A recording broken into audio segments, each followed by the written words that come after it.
the disbursed salary. Now each one of that 100 places will have to collect proof, and then obviously that those proofs will have to be retained. The TDS section will demand that please give us the proof. There could be also the possibility of survey operations, and unfortunately survey operations are sometimes good, sometimes not so good, because the manner in which the survey operations are carried out not exactly is what the law intended. So I think 192 ought not to have been amended at all, because you are throwing a burden on the disbursing officer, and that burden will again need to be documented, and the documentation can be the subject matter of verification. It will create a huge amount of workload.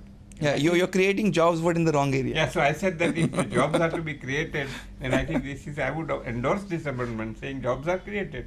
Yeah, but not productive. Not productive. Yeah. Last question to you, sir. People always talk of a budget from the point of view of, the tax advisor, the taxpayer, from the government's point of view.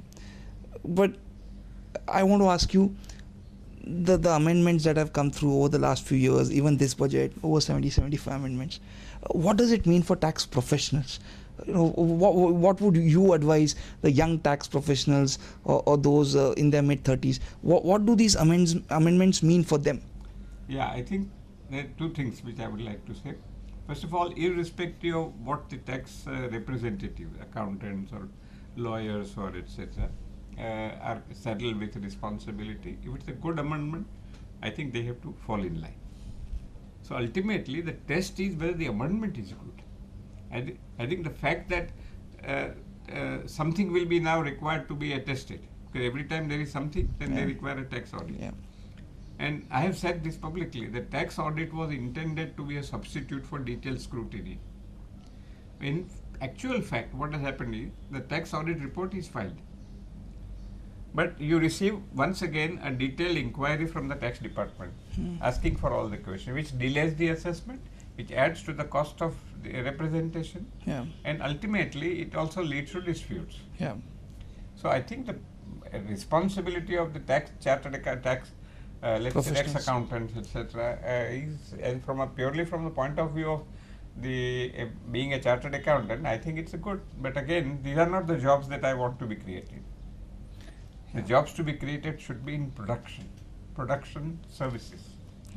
It's not really a service. Compliance is not a service, because it doesn't have any sanctity. So you believe that most of these amendments are more compliance driven? Yeah. So the work, I would be happy if chartered accountants and lawyers, etc., get work in a productive manner.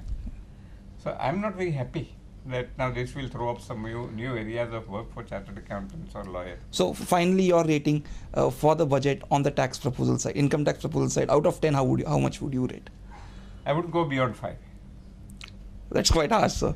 Yeah, but I qualify. I apologized earlier, and I'm again apologizing that I am a person who has been brought up on the staple diet of libertarian thoughts. So I can't change at my age. I'm 80. On that note of libertarianism, we end this interview, sir. It's been an absolute pleasure interviewing you, and we hope to have you back in the interview next year. Thank you so much. Thank you.